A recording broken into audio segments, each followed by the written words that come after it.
Olá a todos, eu sou Giancarlo, enfermeiro assistencialista, coordenador do time PIC do UPS. Vamos falar agora sobre as complicações relacionadas ao cateter central de inserção periférica, o PIC.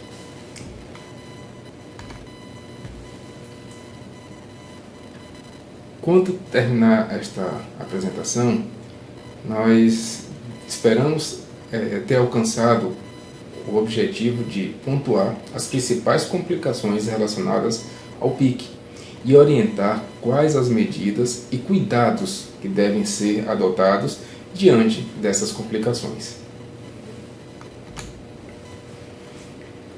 São muitos os benefícios oferecidos pelo uso do PIC.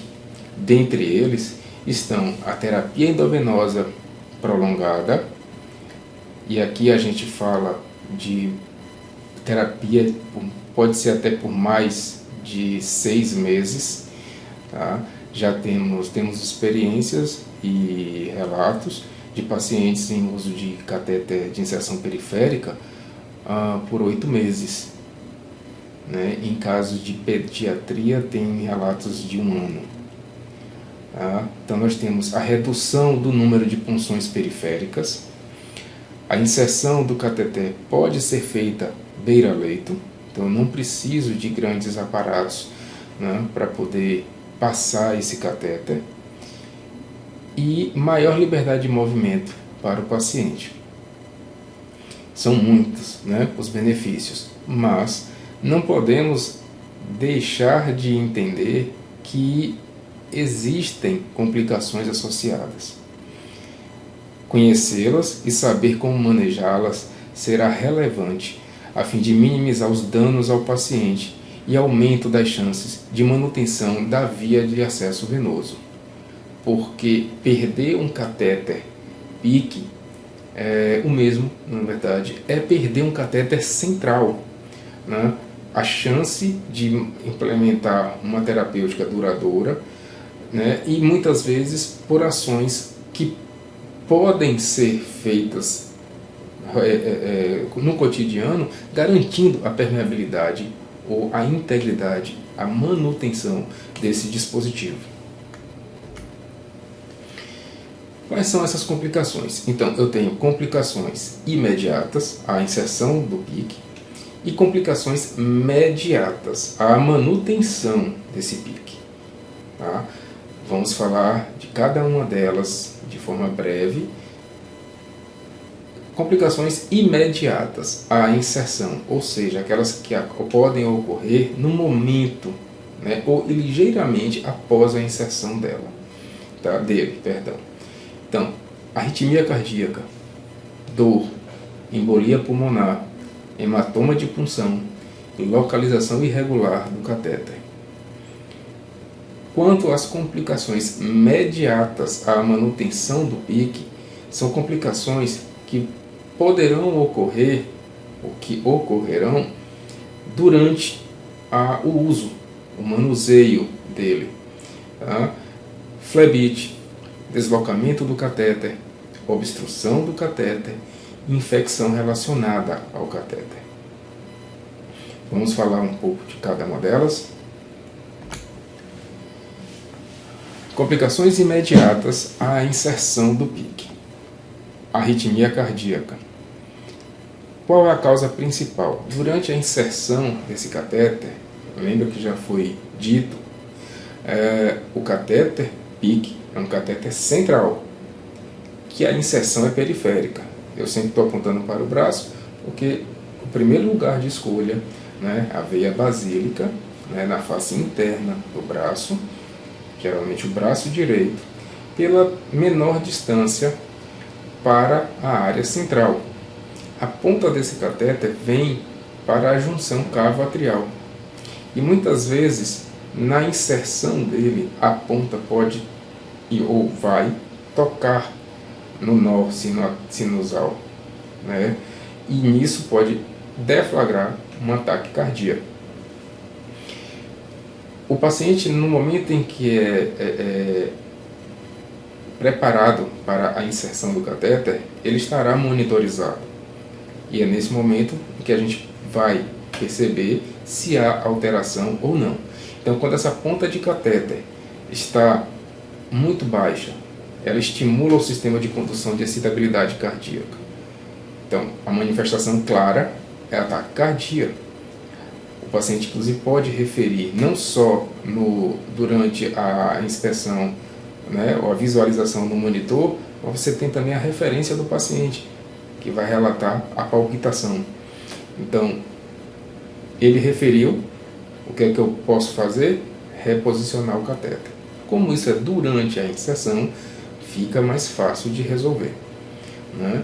Então, a prevenção que a gente tem para essa situação, para essa adversidade, é proceder à mensuração rigorosa do catéter, né, antes de inserir. Essa é a medida preventiva. Mesmo assim, não significa que não vá acontecer.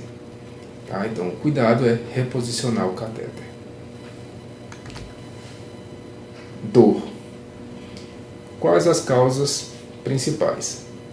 A contenção do membro durante o procedimento, principalmente em pediatria, né? O garroteamento durante a punção, a própria punção venosa em si, principalmente se o catéter disponível for o catéter de punção direta, né? Que a gente chama de punção pela técnica de espadachim ou Excalibur. Tá? O manuseio excessivo e ainda também em pediatria, uma das causas, a hipotermia. Como saber? Bom, choro repentino e forte, apneia, bradicardia, apatia protetora, hiperglicemia, cianose e pele fria. Esses sintomas você vai identificar na criança ou no RN. No caso do adulto, é a queixa verbalizada ou afásias de dor. Como eu posso prevenir? Administrar analgésicos conforme prescrição médica antes do procedimento. Realizar botão anestésico quando necessário. No adulto, a gente acaba realizando isso quase que rotineiramente, né? E o botão anestésico minimiza muito, né? Principalmente se for a punção direta, porque o introdutor, né, o pisel, ele é muito robusto, né? E o alargador, quando é no caso de uma micropunção, ou quando for o pique guiado por ultrassom, a micropunção talvez ele não vá sentir tanto, mas no momento que você vai com o alargador, ele vai precisar desse botão anestésico. Então, quais os cuidados que eu tenho, que eu devo ter? Promover sucção nutritiva, no caso da neonatologia, pediatria, quando possível, enrolamento ou utilização de pseudoanalgesia quando necessário. Para o adulto, um dos cuidados que minimiza bastante a dor é explicar o procedimento, porque diminui a ansiedade muitas vezes e isso gera um certo alívio.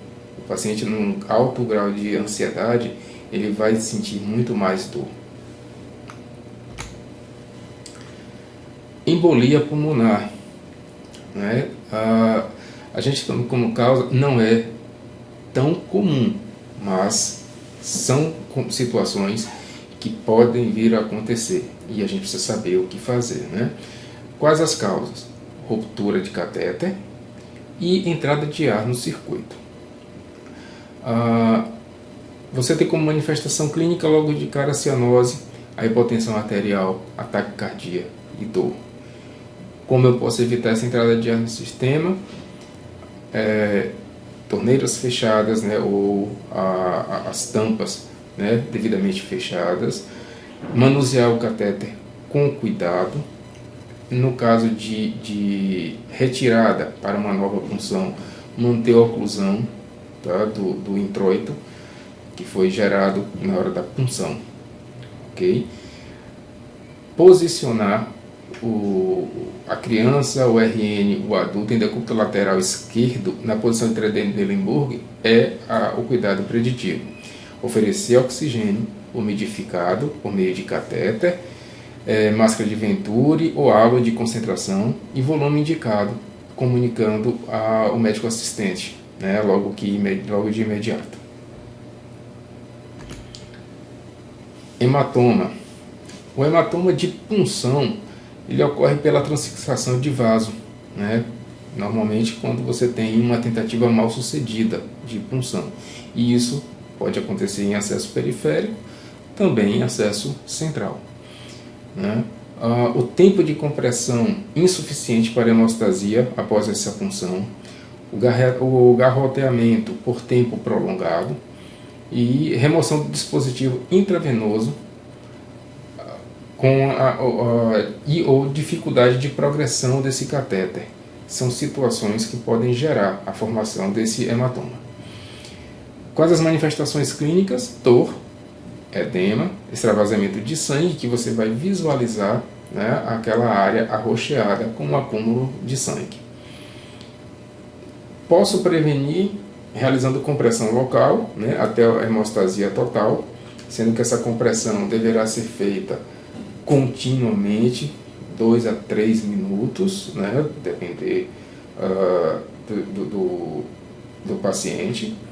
Né, pacientes que têm problemas ou que faz uso de anticoagulação, eu precisa, mesmo que tenha parado essa anticoagulação antes da inserção desse catéter, eu preciso ter maiores cuidados no caso de compressão desse paciente e mais tempo, né, para poder gerar a hemostasia total e não haver esse extravasamento de sangue para o tecido.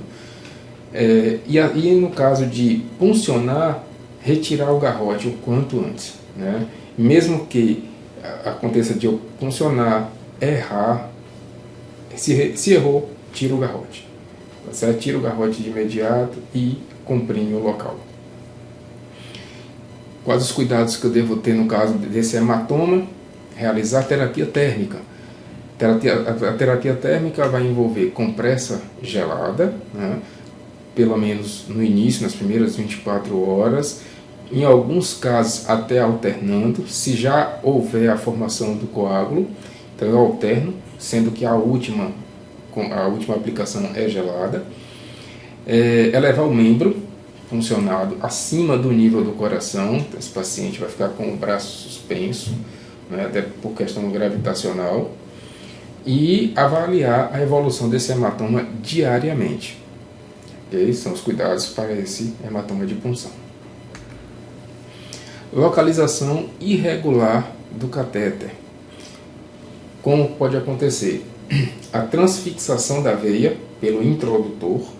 Então, você pode ter funcionado a veia, vai ter o retorno, mas o introdutor transfixa essa veia e quando vai inserir o catéter, ele sai do trajeto. Uma mensuração incorreta de cateter, né, e variação anatômica do vaso ou até anatômica óssea, não só de vaso. Quais as manifestações clínicas? Arritmias cardíacas e instabilidade hemodinâmica. De que forma eu posso prevenir? Proceder técnica de mensuração rigorosa antes da instalação do catéter. Tá? E confirmação da localização da ponta do catéter através de raio-x. Aqui, nesse raio-x, a gente tem um exemplo de um catéter passado aqui na unidade, né, e que o paciente não havia informado previamente, né, o catéter foi instalado, ele progrediu suavemente, né, então assim, a contento e aparentemente foi implantado com sucesso. Quando foi feito o raio-x para verificar a ponta de catéter, como a gente tem aqui, ó, como prevenção, essa foi a imagem. Então a ponta do catéter, ó, se vocês observarem, está aqui, em linha média clavicular. E ele fez essa pequena curvatura, que seria o diferencial, o excedente que traria esse catéter para a ponta dele aqui para baixo. Tá? quando a gente foi averiguar, esse paciente ele tinha uma deformação, né? Não era visível externamente, e esse foi por relato, que a gente relato do paciente, depois de que houve a implantação do catéter, e que ele teria sofrido uma fratura de clavícula quando criança. Então há um estreitamento aqui entre a clavícula e a primeira costela, né? O que impossibilitou a passagem desse catéter. Nós aqui, na época, optamos pela veia cefálica, né? E essa, inclusive, foi uma das situações que nos faz corroborar com a maior parte da literatura, que diz que a primeira escolha, então, vamos para a basílica, né? Talvez ela tivesse passado aqui por baixo, né? Mesmo assim, era uma possibilidade de haver localização inadequada da ponta desse catéter. Então, quais os cuidados? Remover o catéter quando este estiver fora do trajeto indicado, ou tracionar o catéter quando este estiver no átrio direito. Então, o catéter muito baixo também não é para estar, não é para deixar, né? Como eu falei a vocês, ele é um catéter central, mas que ele deve terminar na altura da junção cavo-atrial e não dentro do átrio. Então, esse catéter foi removido, até porque antes de ter a informação de que havia a alteração anatômica, foram tentadas manobras para a ponta migrar e não houve êxito.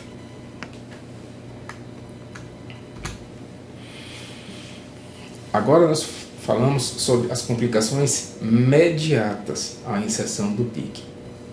Ou seja, são aquelas complicações que nós temos pós a inserção, né, e que vai ser durante o manuseio dele, tá, relacionadas à manutenção. A principal, apesar de ser um catéter central, nós temos a flebite.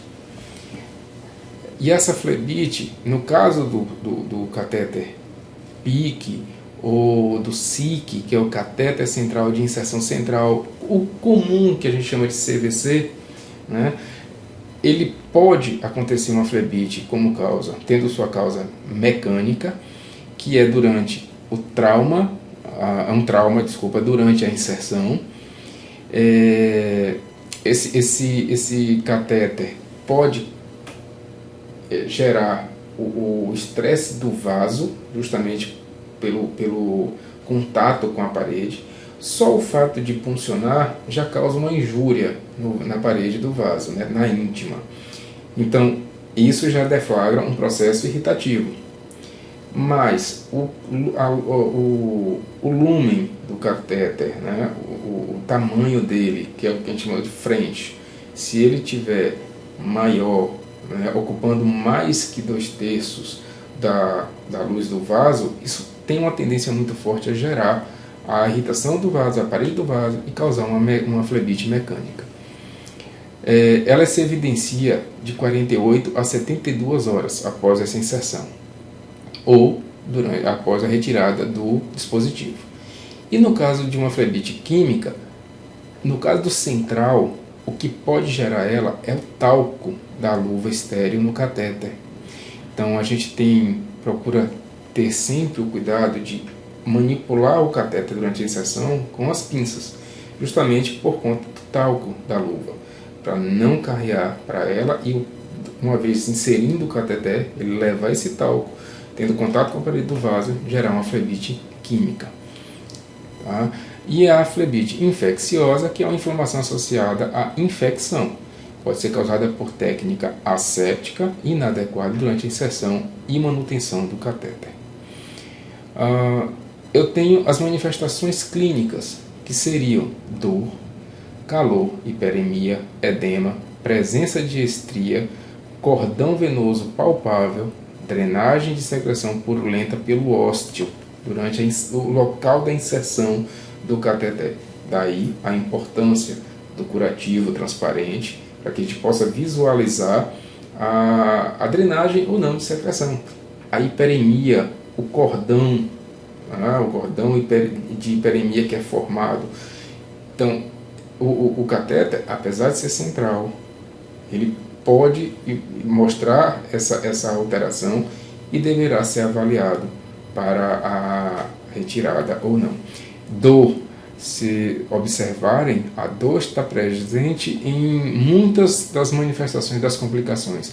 E como ela é subjetiva, a gente precisa realmente valorizar, tá, a queixa desse paciente.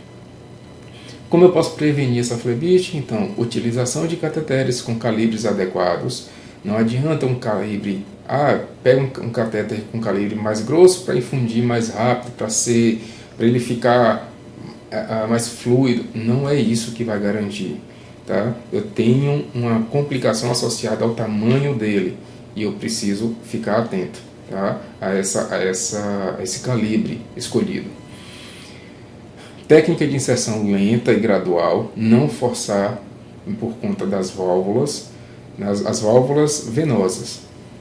A fixação correta do catéter também implica na formação de flebite, né? Não tocar o catéter com a luva, realizar o procedimento mantendo técnica rigorosa de asepsia. E quais os cuidados que eu devo ter no caso de flebite? No caso de flebite química e infecciosa, ele requer remoção do dispositivo. Então, identificou que a flebite é química ou infecciosa, retirada do catéter. Se a flebite é mecânica, então salinizar o pique, aplicar compressas mornas durante 20 minutos e a cada 4 horas, tá? Ou intervalos menores, de acordo com a avaliação da equipe. Elevar o membro e observar nas primeiras 24 horas. Se houver melhora completa, interromper as manobras e manter o acesso. Se ainda mantiver a flebite, porém em regressão, aguarda mais 24 horas. Só após 48 horas de manobras, caso não haja resposta, aí a gente retira o dispositivo. Então, gente, por que isso? Porque, como eu disse antes, em outra abordagem, o PIC ele é um dispositivo caro. É um dispositivo que demanda do paciente. Eu acabei de usar uma veia mais profunda e de acesso central. Eu não posso simplesmente pegar e, sem tentar nenhuma manobra de correção, tiro o catéter.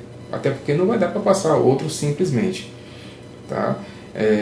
Tem um elenco, né, de situações que nos fazem ponderar o uso desse catéter. De repente é um paciente que eu não tenho mais uma veia disponível para uma nova punção central, pelo menos com o PIC, né? A gente usa o braço direito. De repente, o braço esquerdo desse paciente tem uma limitação. Então eu já não tenho mais chance de usar, de pensar num novo catéter. Ok? Deslocamento do catéter. Essa é uma outra possibilidade. O que é que pode causar isso? Fixação inadequada e movimentação excessiva do local puncionado. Então, lembra que eu sinalizei em uma outra aula. O paciente coloca, a gente usa a área de inserção, a veia basílica, que está aqui na face interna do braço. Então, se o paciente tem liberdade? Tem. Ele vai poder se movimentar melhor? Pode. A questão é, como aqui está bem escrito, movimentação excessiva. Movimentação parcimoniosa, tá? E ele tem toda a liberdade. Mas fora isso, se eu tenho uma fixação inadequada, o catéter ele pode ser feito como o SIC, uma sutura. A gente vai lançar mão, muitas vezes, de um dispositivo chamado Stat Lock, que é o adesivo que substitui aquela sutura, ou seja, para eu não ter injúria de pele.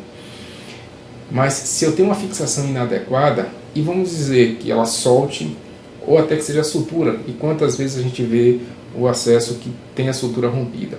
Então, se ele fica inadequado e o catéter começa a balançar, ele desloca essa ponta. Okay? Como eu previno isso? Avaliar constantemente, né, a numeração marcada do catéter, evitar a manipulação excessiva, fixar bem o catéter à pele e manter um curativo íntegro e bem aderido. Com essas técnicas, com essas condutas, nós conseguiremos manter o catéter bem fixado e evitar o deslocamento de ponta. Quais as manifestações clínicas? Então eu tenho alterações hemodinâmicas e numeração externa do catéter incompatível com a registrada. Muitas vezes fica na dúvida, o catéter deslocou ou não? É só acompanhar a numeração. Então o catéter é todo numeradinho, né, graduado. Você percebe que ontem estava com 1 centímetro, hoje está marcando 1,5, né? Se amanhã tiver 2, já é uma alteração. Então é indicativo de que esse catéter está frouxo, né, que ele está se deslocando. Então, como eu posso ter de cuidados para evitar? Uma das coisas, aferir o sinal vital e retirar o catéter quando observar essas alterações hemodinâmicas, certo? Deslocamento de catéter e aí relacionado também a fragmento dele. Então a gente tem que aferir sinal vital sempre que houver essa suspeita. Tá joia? Obstrução do catéter. Essa é uma complicação que diz respeito basicamente a assistência de enfermagem. Então, catéter obstruído é relação direta com a assistência de enfermagem, porque somos nós quem administramos as medicações. É a nossa equipe quem faz a infusão, né? quem possibilita a realização da prescrição. Então, eu tenho obstrução mecânica, que pode acontecer, aí realmente pode acontecer por fixação inadequada, pode acontecer por pinçamento do cateter, por uma dobra, tá? E a gente tem que ficar atento a isso. Uma obstrução intraluminal, aí já tem a ver com a formação de trombos, né? ou fibrina, né? Devido à deposição de resíduo de sangue ou hemoderivados, administração simultânea de drogas incompatíveis. Então, é aí onde entra realmente a nossa responsabilidade. Essa formação de trombo no interior do catéter, na luz, tem a ver com a técnica de sorolização. Então, quando eu vou fazer a lavagem, né, a escorvação desse catéter, eu tenho que atentar para a técnica que eu vou utilizar, que é a de turbilhonamento, né, e atentar para não finalizar na seringa e antes de retirá-la, garantir que não houve a formação de uma pressão negativa, porque essa pressão vai puxar o sangue para a ponta do cateter. E se eu desconecto do conector valvulado e ficou aquela ponta lá, aquele restinho de sangue lá na ponta do cateter vai coagular. E isso vai gerar a obstrução dele. Pode ser, como está dito na lâmina aqui, intraluminal, em que acontece no interior do catéter, ou obstrução extraluminar, né, que é o encapsulamento da superfície do catéter pela deposição de fibrina. Aí acontece do lado de fora do catéter, na ponta do catéter, né, pelo lado de fora. E muitas vezes, quando você não faz a sororização em turbilhonamento, esse encapsulamento acontece de vir para a frente do catéter, tá? E nesse momento que você aspira alguma coisa e traz para dentro do cateter, ele faz a deposição no interior. Quais as manifestações clínicas? Nós vamos ter velocidade de infusão lenta, ausência de refluxo sanguíneo, aspiração, sensibilidade dolorosa no local da punção, dificuldade ou impossibilidade de administrar medicações ou realizar o flush. Como eu posso prevenir? Então, não administrar drogas simultaneamente, né? Incompatíveis. Lavar o cateter após a administração de drogas, hemocomponentes e de hemoderivados.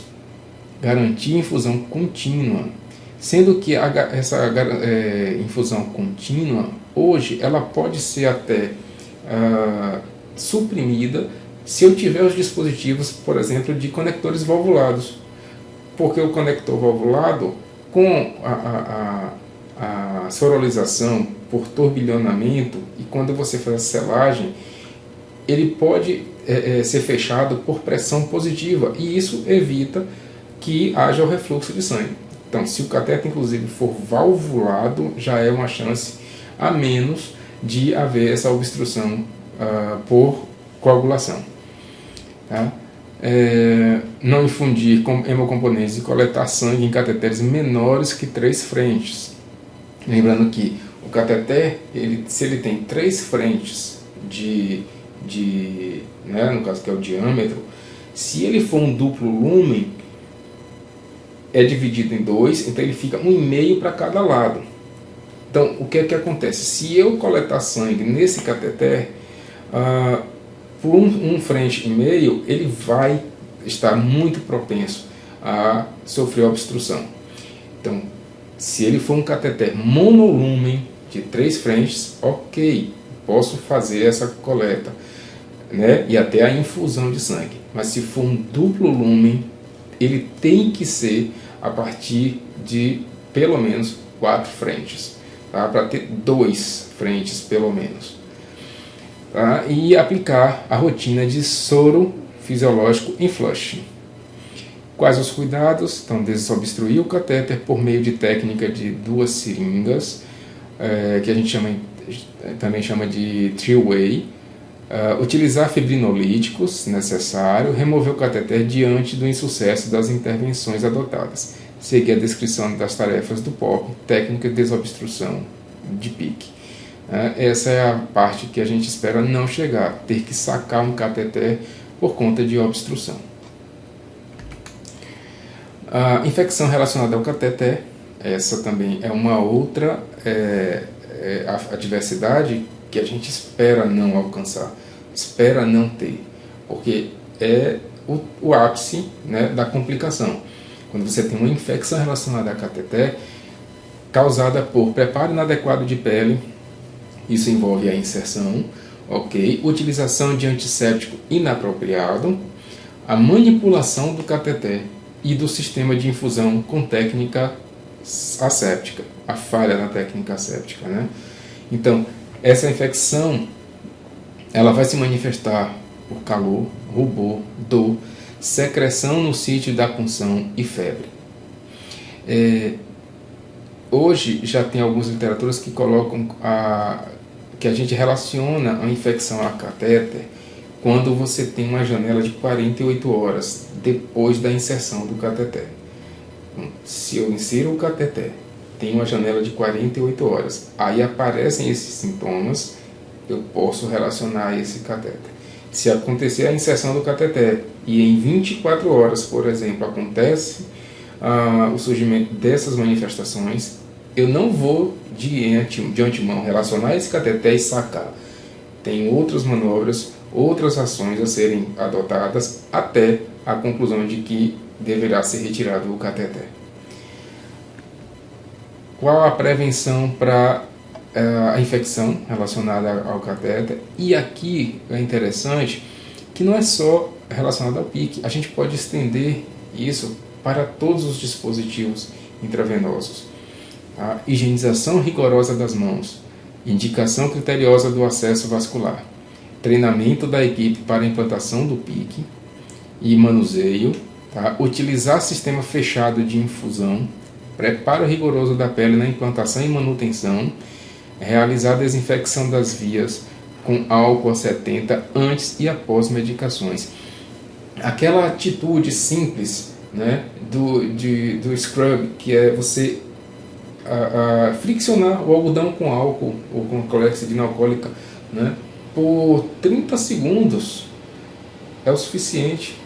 Tá? Então, assim, se eu tenho um catéter de longa permanência, que já vai me deixar livre da necessidade de punções, né, que é uma perda do tempo de assistência, na verdade, para tentar um acesso. Imagina se for um paciente de acesso difícil, que a gente leva 15, 20 minutos, né, na tentativa de uma punção. Então, eu já não vou ter isso. Eu vou levar, então, 30 segundos apenas para limpar o conector desse dispositivo, que está lá inserido, e garantir que ele não sofra nenhuma quebra na asepsia dele. Então, se houver o desfecho da instalação de uma infecção relacionada ao catéter, como cuidado eu tenho a remoção do cateter e a administração do antibiótico quando prescrito, e o que vai gerar um aumento, né, da internação desse paciente. Então, diante desse contexto, o que nós podemos observar é que a maior parte das complicações do cateter central, né, não só o PIC, como o SIC, envolve boas práticas de condutas simples, que seria higiene das mãos, preparo da pele, um curativo efetivo, uma avaliação do sítio de inserção, né, diária. Essa avaliação deve ser feita não é só pelo enfermeiro, pela equipe de enfermagem, de avaliar esse sítio, de ver se tem hiperemia, se tem dor, se tem secreção, e a partir daí a gente avalia a necessidade ou não, né, de permanência do cateter, se for o caso uma troca, né, e a utilização de conectores valvulados e manutenção do sistema fechado. Vê que isso aqui é um compilado, na verdade, que a gente tem de boas práticas e que são atitudes relativamente simples que nós podemos ter e garantir uma boa qualidade de assistência ao nosso paciente. Então é isso, pessoal. Falamos aqui das complicações dos cateteres, do cateter central, fazendo uma extensão para os cateteres periféricos e os dispositivos intravenosos. Espero que vocês tenham esclarecido qualquer eventual dúvida e até a próxima.